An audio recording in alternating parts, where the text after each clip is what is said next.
At the neighborhood garage sale, my daughter-in-law labeled my engagement necklace, "Old piece $10." When I revealed the story behind the necklace, she begged for forgiveness on her knees. "I'm glad to have you here. Follow my story until the end and comment the city you're watching from so I can see how far my story has reached." I never thought a small white sticker could shatter my heart. $10, old piece. Those 4 words, scribbled in my daughter-in-law's handwriting, were attached to my engagement necklace, the one my George had placed around my neck 40 years ago. It was a crisp Saturday morning, and I had decided to walk through the neighborhood garage sale that Olivia had organized in our front yard. At 65, I still enjoyed these community events, the familiar faces of neighbors browsing through items while sharing stories and laughter. I hadn't planned on helping with the sale. Olivia had made it clear that she didn't need my assistance when she announced her plans at dinner last week. "I've got everything under control, Martha," she had said with that dismissive wave of her hand. "You'd just slow things down." So I kept my distance, watching from the porch as she arranged tables and priced items from around the house. Items I hadn't even realized she'd collected for selling. I was sipping my morning tea when I noticed Mrs. Peterson, who lived 3 doors down, examining something that caught the sunlight. My heart stopped. Even from a distance, I recognized the delicate gold chain and the distinctive sapphire pendant that had been in my family for over 120 years. My legs carried me forward before my mind could fully process what was happening. There it was, my most treasured possession, sitting in a cardboard box labeled "Jewelry and Accessories," with that insulting white sticker declaring its worth as less than a movie ticket. Mrs. Peterson turned the necklace in her hands, the morning light dancing across the gemstone. "This seems quite lovely for just $10, she said to Olivia. Olivia's laugh cut through me like ice. "Oh, it's just some old costume jewelry of Martha's. Probably not even real. We're clearing out all her old junk to make room for things." "We actually use junk?" The necklace that had been worn by my grandmother at her wedding in 1903? The same necklace my mother had cherished through 2 world wars? The necklace George had saved for 3 years to have restored before placing it around my neck on the night he proposed? Mrs. Peterson noticed me standing there, my face drained of color. "Martha, is this yours? It's quite beautiful." I couldn't speak. I just reached out and gently took the necklace from her hands. The familiar weight of it settled in my palm, and I closed my fingers around it, feeling the smooth stone and delicate metalwork. Olivia's expression shifted from surprise to irritation. "Martha, we talked about getting rid of old things. You have so many trinkets collecting dust. We never talked about this," I finally managed, my voice barely above a whisper. "You never asked me about this." My son David wasn't home. He was away on another business trip, leaving Olivia to help organize the house, as he put it. I had never imagined her idea of organizing included selling my most precious possessions. "What's the big deal?"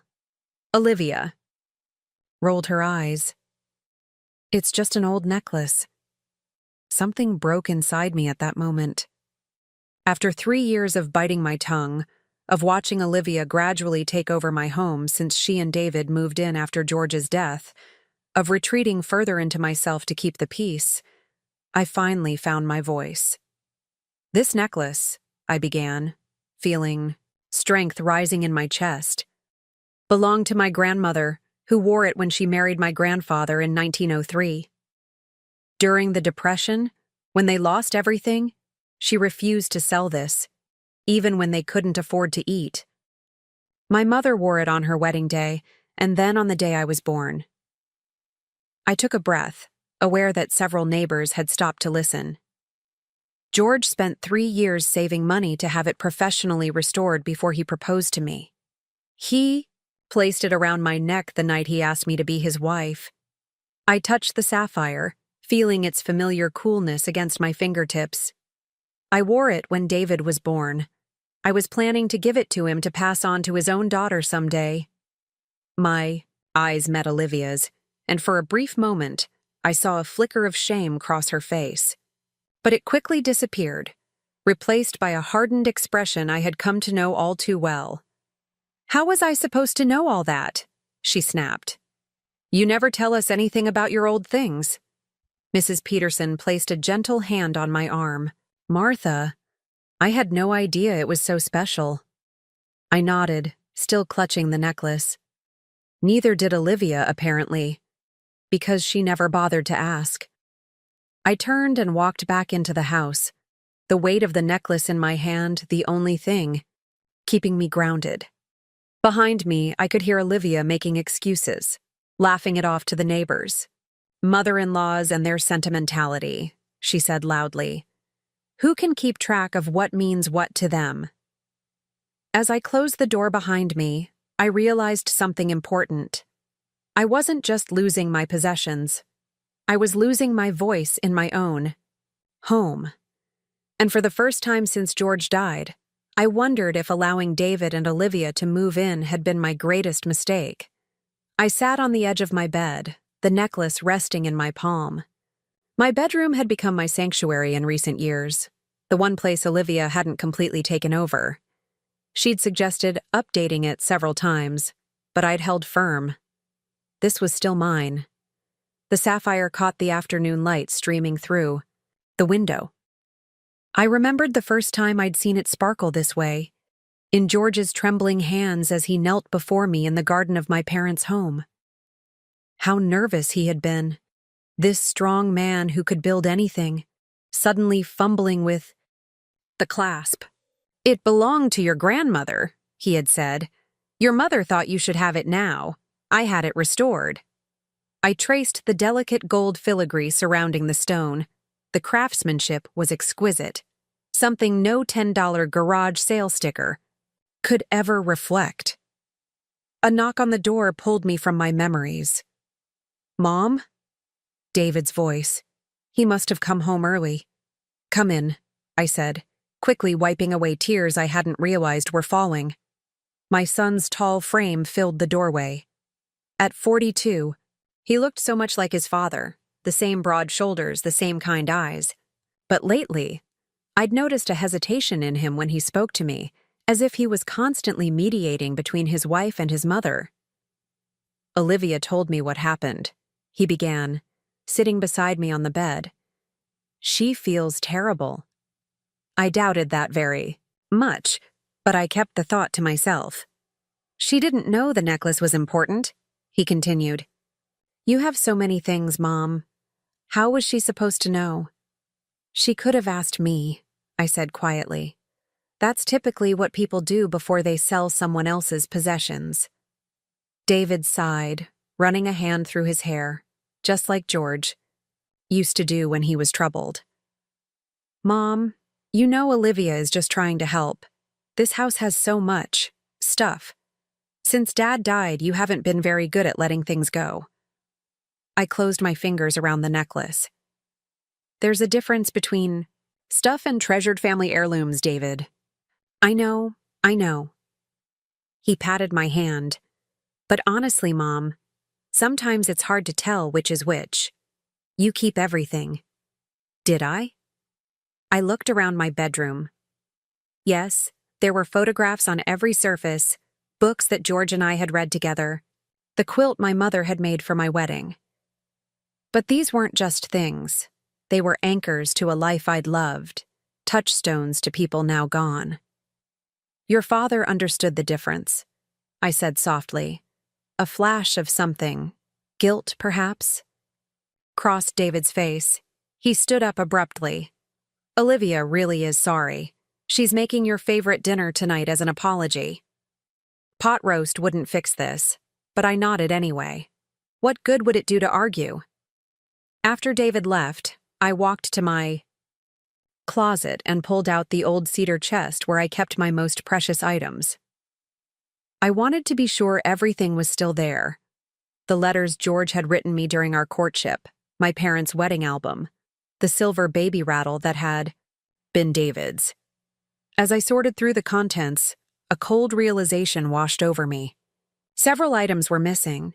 My mother's cameo brooch, the pearl earrings George had given me for our 25th anniversary, and the small music box that played Claire de Lune that had sat on my bedside table for decades. I hadn't noticed them gone, because I didn't wear jewelry often since George's passing. But now, looking at the empty spaces in my jewelry box, dread pooled in my stomach. Had these pieces also ended up in Olivia's garage sale? Or had they disappeared earlier, sold without my knowledge? When I came downstairs for dinner that evening, Olivia was all smiles and saccharine sweetness. "Martha, I feel just awful about today," she said, placing the pot roast on the table with flourish. "I had no idea that old necklace meant so much to you." I noticed she still couldn't bring herself to acknowledge its actual value. It was still just an old necklace to her. "There are many things in this house that mean something to me, Olivia," I said, taking my seat. "Things that have been disappearing lately." David shot me a warning look. "Mom, let's not ruin dinner," Olivia apologized. "Actually," I continued, ignoring him, "I've noticed several pieces of my jewelry are missing. My mother's cameo brooch, for instance. And the pearl earrings your father gave me for our anniversary." Olivia's smile faltered. "I haven't seen those. Perhaps you misplaced them?" "I've kept them in the same jewelry box for 40 years. David cleared his throat. "Mom, you've been forgetful lately. Remember when you couldn't find your reading glasses and they were on top of your head?" That wasn't the same thing at all, and he knew it. But the implication was clear.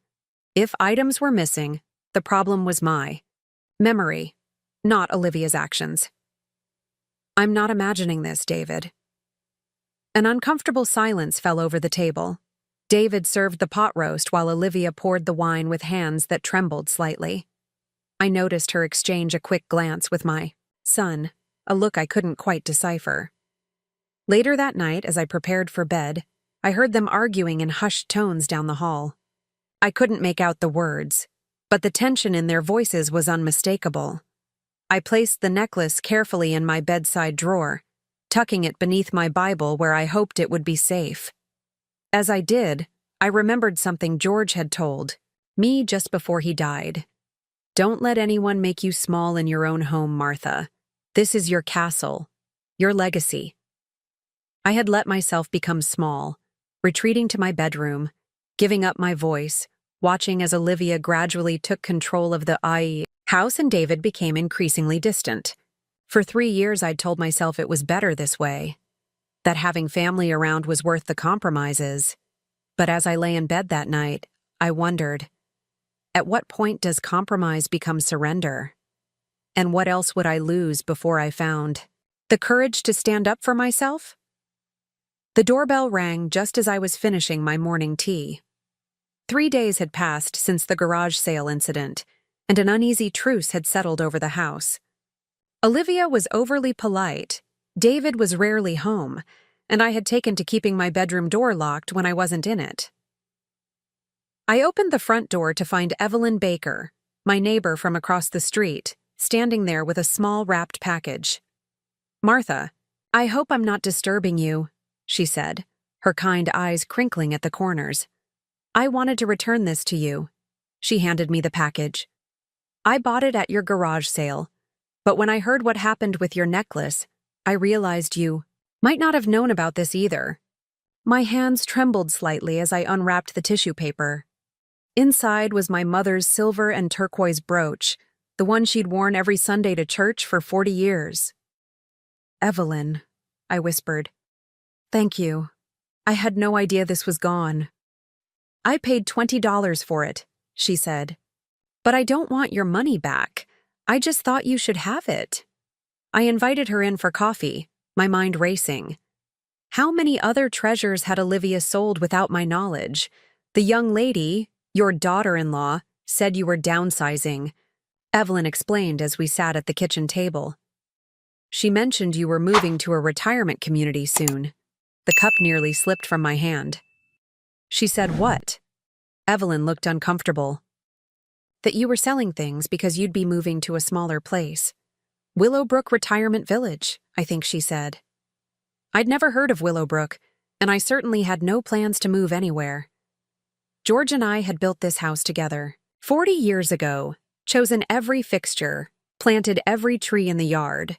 I'd always planned to stay here until I couldn't anymore. After Evelyn left, I sat in George's old armchair in the living room, the brooch clutched in my hand, trying to make sense of everything. Why would Olivia tell people I was moving? What else had she been saying or selling behind my back? I waited until I heard Olivia leave for her yoga class before I began my search. I started in the attic, where most of our family heirlooms were stored. As I suspected, several boxes were missing, the ones containing George's collection of vintage watches, my grandmother's hand-painted china, and the silver serving pieces we'd received as wedding gifts. Next, I checked the garage, looking through the boxes left over from the sale. Most contained genuinely unimportant items: old magazines, outdated kitchen gadgets, clothes that no longer fit. But in a small box near the back wall, I found something that made my blood run cold. It was a printed list titled Martha's Items. For sale, in Olivia's handwriting. The list included things that had already been sold at the garage sale, with prices and the names of buyers. But more disturbing was the second page labeled for online auction, which included my diamond tennis bracelet, listed as vintage costume jewelry, George's grandfather's pocket watch, antique timepiece, minor repairs needed, and several other valuable family pieces. I took the list to my bedroom and closed the door, my heart pounding. This wasn't just thoughtlessness, it was deliberate.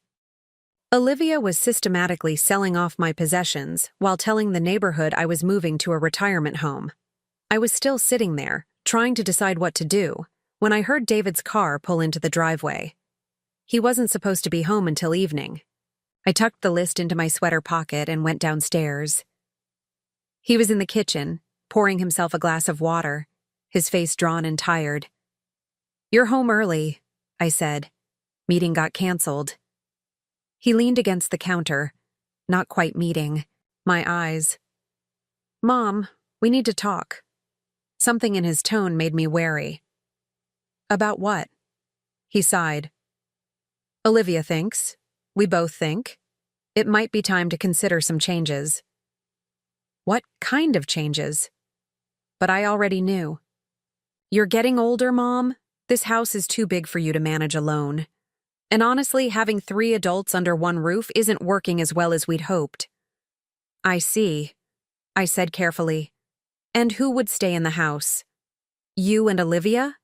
He had the grace to look embarrassed. "It would make sense. We're starting a family and—" "You're what?" This was the first I'd heard of a grandchild. David's cheeks reddened. "Olivia's not pregnant yet, but we're trying. And when it happens, we'll need the space. So I should leave my home, the home your father and I built, because you might have a baby someday?" "Don't put it like that," he said, frustrated. "We're trying to think about what's best for everyone. Willowbrook is a really nice place." There it was, Willowbrook, the place Olivia had already been telling neighbors I was moving to. "I'm not going anywhere, David." I pulled the list from my pocket and set it on the counter. "And I think you need to see this." His eyes scanned the paper, confusion turning to disbelief. "What is this?"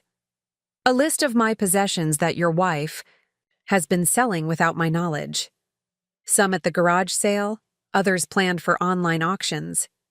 "That can't be right," he started, but I could see doubt creeping into his expression. "Evelyn Baker returned my mother's brooch to me today. Olivia sold it to her for $20. She also told Evelyn I was moving to Willowbrook soon." David shook his head. "There must be some misunderstanding." "Is it a misunderstanding that my diamond bracelet is missing? Or your great-grandfather's pocket watch? Are those things I simply misplaced, like you suggested about my pearl earrings?" He ran his hand through his hair, a gesture so like his father's that it made my heart ache. "I'll talk to Olivia." "You do that," I said, taking back the list. "And while you're at it, ask her why she's been telling people I'm moving when no one ever discussed this with me." After David left the room, I returned to my bedroom, emotionally exhausted. I sat on the edge of my bed and opened the drawer where I'd hidden my necklace beneath the Bible. It was gone. Panic surged through me as I emptied the drawer, searching frantically through every item. But there was no denying it. The necklace had vanished. Again. Just then, my phone buzzed with a text from Margaret, my oldest friend. It was a link to an online auction site with a message. "Martha, isn't this yours?" Spotted it while looking for vintage jewelry. I clicked the link, and there it was, my engagement necklace, photographed on a white background, described as antique sapphire and diamond pendant, circa 1900. The listing had been posted by a seller called Olivia's Treasures. I stared at my phone screen until it went dark, my hands shaking so badly I could barely hold it. Olivia's Treasures. There was no mistaking who had taken my necklace from my drawer and listed it for sale. Before I could even process what I was seeing, I heard the front door open, followed by Olivia's voice chatting animatedly on the phone. She was home from yoga class. Something in me snapped. All the hurt, all the betrayal, all the quiet compromises I'd made over the past 3 years crystallized into a single burning conviction. Enough was enough. I marched downstairs, still clutching my phone. Olivia was in the kitchen, setting down her yoga mat and water bottle. She looked up, her practiced smile faltering when she saw my expression. "Martha, is everything okay?" I held up my phone, showing her the auction listing. "You tell me." Her face went through a series of expressions: surprise, guilt, and finally, defiance. She ended her call abruptly. "You went through my things?" she asked, trying to turn the tables. "No, Olivia. You went through mine. You took my necklace from my bedroom drawer and listed it for sale online." She crossed her arms. "You don't use it. It was just sitting there collecting dust." "It was in my drawer, under my Bible," I said, my voice dangerously calm. "You had to search for it."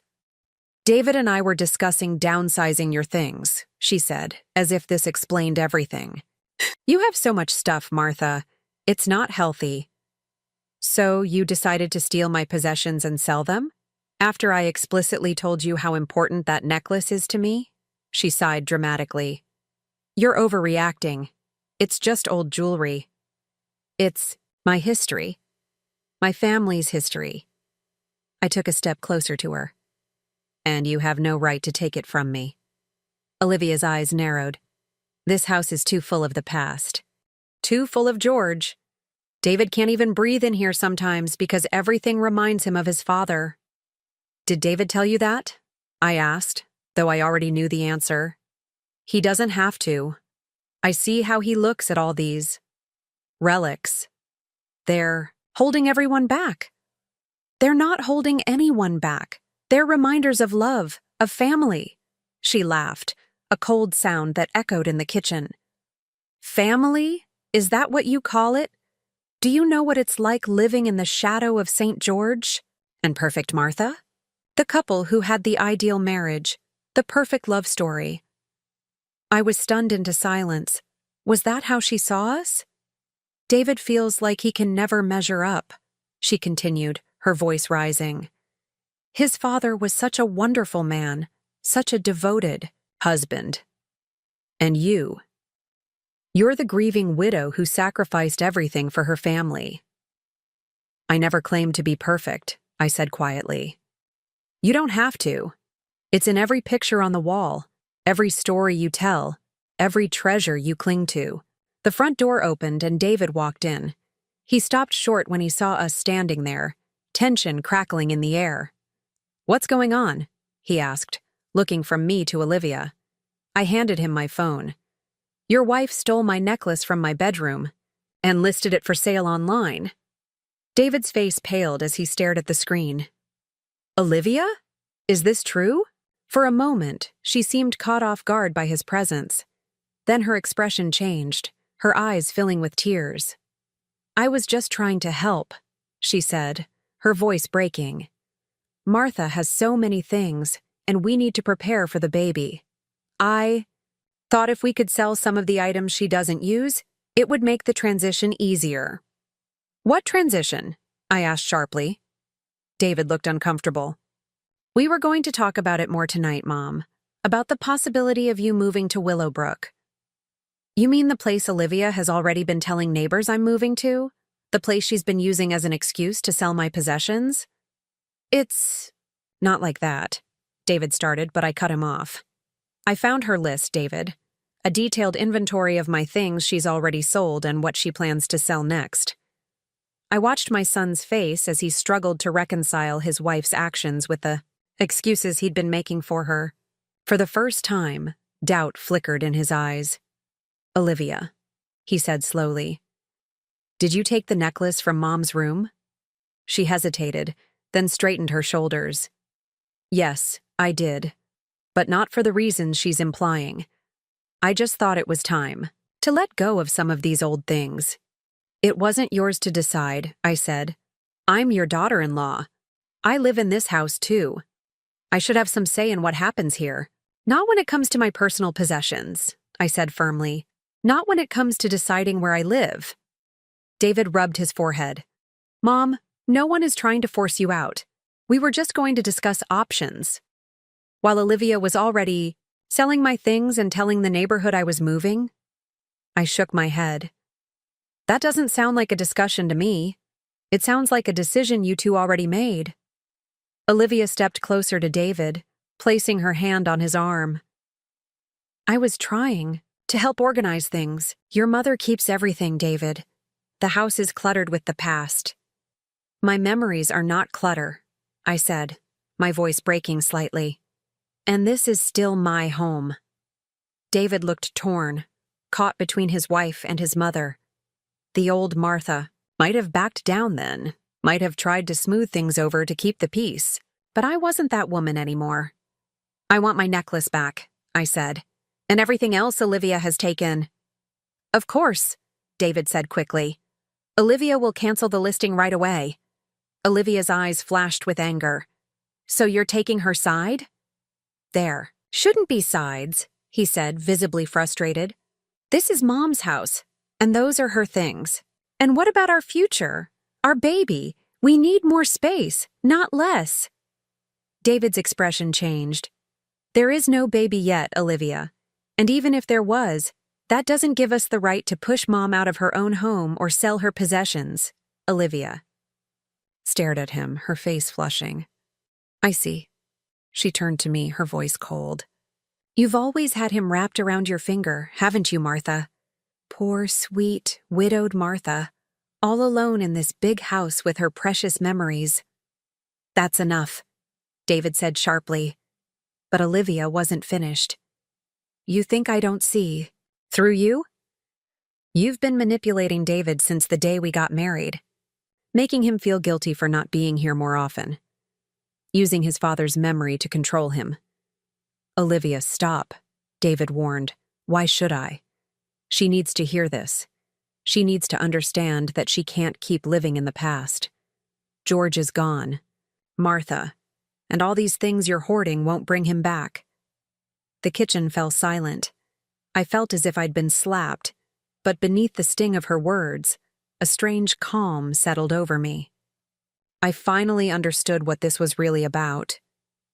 You're right, Olivia, I said quietly. These things won't bring George back. But they remind me of a life well lived, of love that doesn't disappear just because someone dies. I looked at David, whose face reflected shock at his wife's outburst.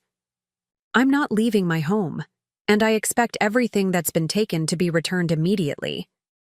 Then I turned back to Olivia, meeting her gaze steadily. If you can't respect that, then perhaps you should be the one to consider other living arrangements. Days following our confrontation in the kitchen were filled with a tense silence. Olivia barely spoke to me, moving through the house like a sullen ghost. David seemed perpetually caught in the middle, his loyalties visibly torn between his wife and his mother. I didn't waver in my resolve. The necklace had been returned, Olivia had canceled the online listing and placed it on my dresser without a word, but the damage had been done. Trust, once broken, isn't easily repaired. On a rainy Tuesday morning, I sat at the kitchen table with my untouched coffee, watching droplets race down the window pane. David entered, looking tired and rumpled, as if he hadn't slept well. "Morning, Mom," he said, pouring himself coffee before sitting across from me. "Got a minute to talk?" I nodded, steeling myself for whatever was coming. "I've been doing some thinking," he began, staring into his mug. "About everything that's happened. About what's best for everyone." "And what have you decided is best for everyone?" I asked, keeping my voice neutral. He looked up, his eyes, so like his father's, filled with a mixture of resolve and regret. "Olivia and I are going to move out." This wasn't what I'd expected. "David, no, Mom, please let me finish. It's the right thing to do. This is your home. Dad built it for you. I was wrong to ever think you should leave it." Relief washed over me, followed quickly by concern for my son. "What about you and Olivia? What does she say about this?" A shadow crossed his face. "She's not happy. But I finally made her understand that we can't push you out of your own home. And honestly," he hesitated, "I think we need some space of our own too." The unspoken truth hung between us. His marriage was struggling under the weight of Olivia's actions and his divided loyalty. "I found an apartment across town," he continued. "It's nothing fancy, but it'll do until we figure things out." I reached across the table and squeezed his hand. "I never wanted to come between you and Olivia." "You didn't," he said firmly. "Olivia's choices did that. I just didn't want to see it at first."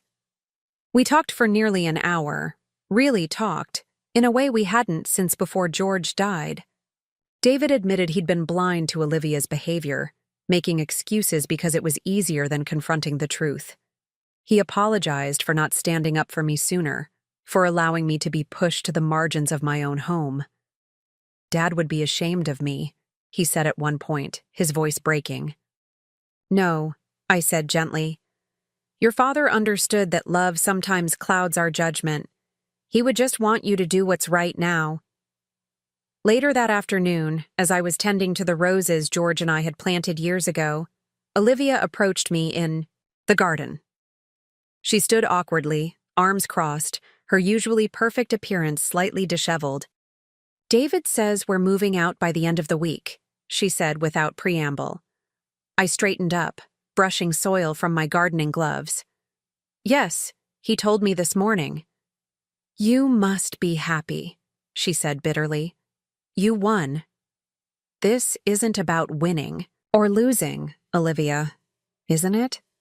You get to keep your precious house and all your precious memories, and I'm the villain who tried to take it all away." I sighed, suddenly tired of the antagonism. "I never saw you as a villain. I just wanted respect in my own home." "Respect?" she scoffed. "What about respect for the living? For the future?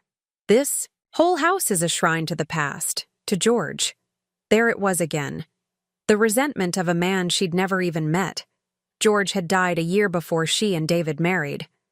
"George was my husband for 40 years, I said quietly. "He's part of who I am. I won't apologize for keeping his memory alive." "And what about David? Doesn't he deserve a wife who isn't constantly compared to some idealized memory of his parents' perfect marriage?" I studied her face, seeing beyond the anger to the insecurity beneath.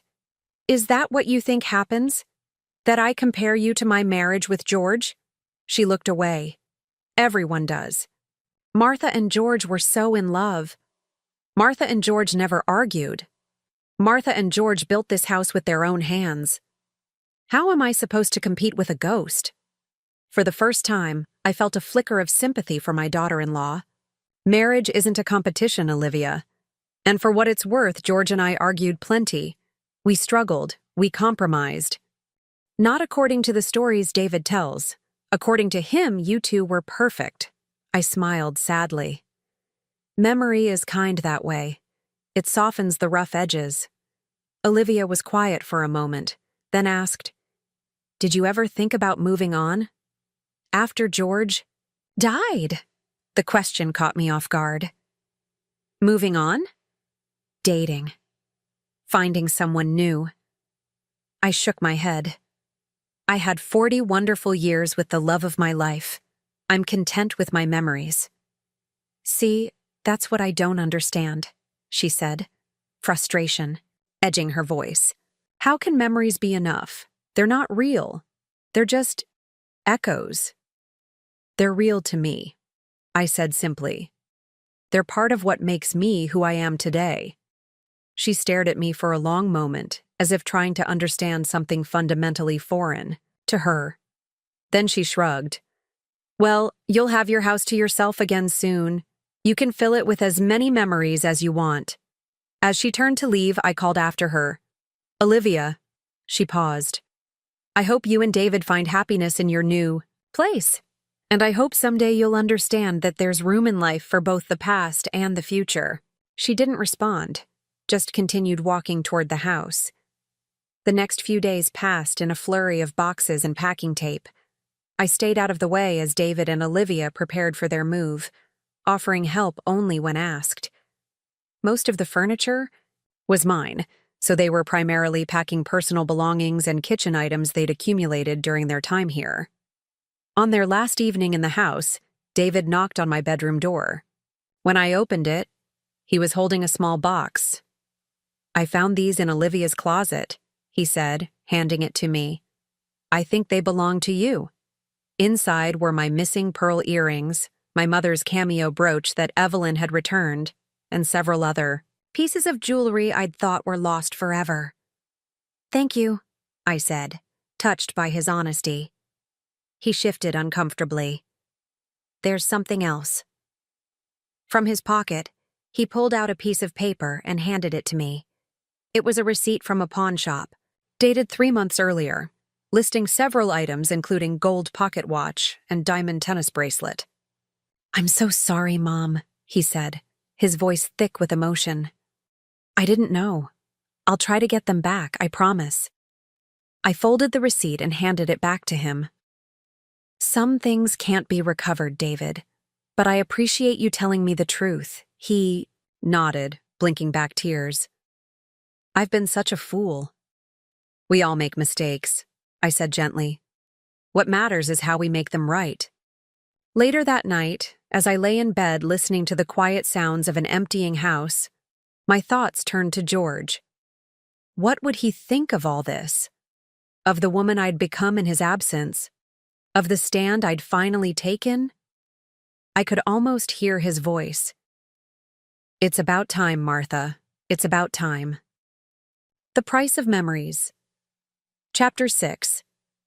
The reconstruction, 1 year can change everything. It's been exactly 12 months since David and Olivia moved out of my house. 12 months of reclaiming spaces and rebuilding boundaries. 12 months of rediscovering. The woman I was before grief made me small. The house feels different now, lighter somehow, as if it too has shed a burden. I've redecorated some rooms, keeping the best of the past while making room for new possibilities. George's armchair still sits in the corner of the living room, but now it's paired with a bright blue throw pillow I bought on a day trip to the coast with my sister. The walls have fresh paint, but the photographs remain, tangible reminders of a life well lived.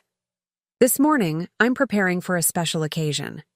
The dining room table is set with my grandmother's china, the pieces Olivia didn't manage to sell. Polished silverware gleams in the sunlight streaming through windows I washed yesterday, and a vase of fresh-cut roses from my garden serves as a centerpiece. Today, David is coming for lunch, and he's bringing someone I haven't seen in months, Olivia. Their separation wasn't easy. For a while, David called every day, his voice strained as he navigated life apart from his wife. They tried counseling, took a break, and somehow found their way back to each other. Olivia got a job at an art gallery, started therapy, and according to David, has been working hard to understand why she felt so threatened by memories and sentimental objects. I'm not naive enough to believe people change completely, but I've lived long enough to know that growth is possible when we're willing to face our failures. The doorbell rings precisely at noon. I smooth my dress, a new one I bought specifically for today, and open the door. David stands there, looking more at peace than I've seen him in years. Beside him is Olivia, holding a small wrapped package, her expression a mixture of nervousness and determination. "Mom," David says, leaning in to kiss my cheek. "You look wonderful." "Thank you both for coming," I say, stepping back to let them enter. The initial moments are awkward, filled with careful politeness and cautious smiles. We make small talk about the weather, David's work, the renovations I've made to the house. Gradually, the tension eases as we settle into the dining room and share the meal I've prepared. Over dessert, George's favorite apple pie made from his mother's recipe, Olivia clears her throat. "Martha," she begins, her voice steadier than I expected. "I owe you an apology, a real one this time." David reaches for her hand, a gesture of support. "What I did, selling your things, trying to push you out of your home, it was wrong, inexcusable." She takes a deep breath. "I've spent a lot of time in therapy trying to understand why I did it." I set down my fork, giving her my full attention. "I was jealous," she admits, "of your marriage, of your history, of the place you held in David's heart. I felt like I was competing with ghosts I could never beat. I never intended to make you feel that way," I say softly. "I know that now, but back then I couldn't see past my own insecurities." She glances at David. "I almost lost everything that mattered because I couldn't accept that the past is part of who we are." David squeezes her hand. "We've both learned a lot this year." Olivia reaches for the package she brought and slides it across the table to me. "This isn't a way to buy forgiveness. I know it doesn't work that way. But I wanted you to have this." Unwrap it carefully, unsure what to expect. Inside is a small wooden shadow box. Behind the glass lies George's pocket watch, the one I thought was lost forever when Olivia pawned it. "David found the pawn shop receipt," she explains. "But when we went back, they'd already sold it. I spent months tracking it down through online forums and collector groups." My fingers trace the glass covering the watch face. It had belonged to George's grandfather, passed down through generations. The fact that she went to such lengths to recover it speaks volumes. "Thank you," I say, emotion making my voice thick. "This means a great deal to me." "There's something else," David says, reaching into his jacket pocket. He hands me a small velvet box. Inside is my sapphire engagement necklace, but it's been altered. Now, attached to the chain near the clasp, is a delicate gold charm shaped like a rose. "We wanted to add something new to symbolize a fresh start," David explains. "The rose is for your garden, for the new life you've been nurturing this past year." Tears prick at my eyes as I lift the necklace. "It's beautiful. I hope it's okay that we modified it," Olivia says, uncertainty in her voice. "I know how important the original piece is to you." "It's more than okay," I assure her. "It's perfect." And it is. The necklace now represents not just my past with George, but my journey forward, a journey that has made me stronger, more confident in my own voice. After lunch, we move to the living room for coffee. The conversation flows more easily now, the worst of the tension broken. Olivia asks about my local history class, a new venture I started 6 months ago at the community center, sharing stories of our town's past with eager students. "I'd like to come sometime," she says, and I believe she means it. As they prepare to leave a few hours later, I walk them to the door. On the porch, Olivia hesitates, then asks, "Would it be all right if we came for dinner next Sunday? There's something we'd like to discuss with you." David smiles. "It's good news, Mom. Really good news." I think I know what they want to tell me, have noticed the subtle changes in Olivia's appearance and the protective way David has been watching her all afternoon. I'd like that very much, I say. After they drive away, I return to the living room and sit in George's chair, the necklace still in my hands. I fasten it around my neck, feeling the weight of the pendant rest against my collarbone, familiar yet different with the addition of the rose charm. On the wall across from me hangs a new addition to the room, a shadow box display I created myself. Inside is the $10 price tag Olivia once placed on my necklace. Next to it is a handwritten card that reads, "Some things have no price. Their value lies in the stories they tell and the memories they hold." It serves as a reminder of how far we've all come. Later that evening, as twilight softens the edges of the garden George and I planted together, I sit on the porch swing with a cup of tea. A young couple has just moved in across the street, and the woman waves when she sees me looking. I wave back, thinking I should take them some of my rosemary bread as a welcome gift tomorrow. My fingers touch the sapphire pendant at my throat, then move to the small gold rose beside it. The past and the present, side by side. Not competing, but complementing each other. This is what I've learned over the past year.